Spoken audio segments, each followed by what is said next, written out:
एक तरफ नापाक इरादे लेकर भारत में दाखिल होने वाले मुल्ला मुनीर के गुर्गे ढेर हो रहे हैं, वहीं दूसरी ओर बलूचिस्तान फ्रंट पर पाकिस्तान को दोहरी मार भी पड़ रही है। बलोचों ने 2 दिन के काउंटर ऑपरेशन में ऐसी तबाही मचाई कि इस्लामाबाद से बीजिंग तक हड़कंप है। बलोचों ने दिखाया दम, चीन तक मचा हड़कंप। हर घर में बलोच फाइटर, पाकिस्तान सरेंडर, पाकिस्तान से बदला, बलूचिस्तान आजाद होगा। 31 जनवरी से शुरू हुआ हेरौफ 2.0 में बलोच फाइटर्स ने ऐसा पलटवार किया कि 48 घंटे के अंदर पूरे पाकिस्तान में कोहराम मच गया। बीएलए फाइटर्स के आगे मुल्ला मुनीर की फौज कितनी बहादुरी से लड़ी कि इन तस्वीरों में कहीं नजर ही नहीं आई। इन इलाकों में अभी भी हथियारबंद बीएलए लड़ाके घूम रहे हैं। अनगिनत गाड़ियां तबाह कर दी गई हैं, बैंक बर्बाद कर दिए गए हैं, और गलती से अगर किसी पॉइंट पर पाकिस्तान का फौजी बीएलए फाइटर से बच रहा है तो वो आतंकियों की तरह छिपकर फायरिंग करता दिख रहा है।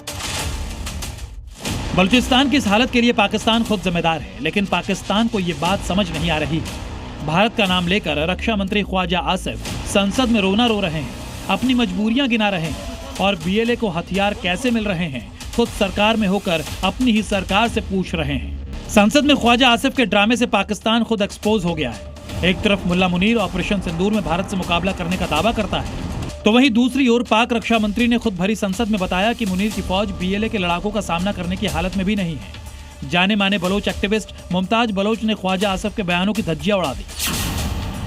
मुमताज बलोच ने बताया कि आखिर बलोच लड़ाकों के पास हथियार कहां से आ रहे हैं। मुल्ला मुनीर की फौज खुद बलूचिस्तान के रास्ते से अफगानिस्तान के बॉर्डर तक स्मगलिंग नेटवर्क चलाती है। मुमताज बलोच ने कहा कि पाकिस्तानी फौज और सुरक्षा एजेंसीज को ऐसे अफसर चला रहे हैं जिन्हें खुद अपना पेट भरना है।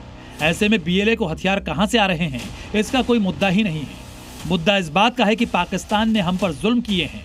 शुरुआत पाकिस्तान ने की है, बलूचिस्तान सिर्फ जवाब दे रहा है। बलूचिस्तान की जो हालत है उसे दुनिया देख रही है, लेकिन पाकिस्तान की फितरत यही है, सच्चाई पर पर्दा डालना और आतंक फैलाना।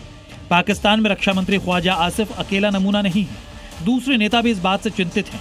बलूचिस्तान की तस्वीरें बाहर कैसे आ रही हैं, बलूचिस्तान में क्या हो रहा है, इस बात से इन भिखारियों को फर्क नहीं पड़ता। पाकिस्तान भारत का नाम जोड़कर भले ही अपने लोगों को धोखा दे रहा है, दुनिया की आंखों में धूल झोंकने की कोशिश कर रहा है, लेकिन बलूचिस्तान की आजादी की गूंज पूरी दुनिया सुन रही है। बीएलए की जंग इस बात की है कि जब वो पाकिस्तान का हिस्सा ही नहीं है तो पाकिस्तान अपनी हुकूमत कैसे थोप सकता है। बलूचिस्तान में आजादी की इसी आग को देखकर चीन भी घबरा गया है। चीन को अपने अरबों डॉलर के निवेश की चिंता सता रही है। चीन ने भी पाकिस्तान को बड़ा झटका दिया है। चीन ने खतरे वाले इलाकों से अपने कर्मचारियों को निकाल लिया है।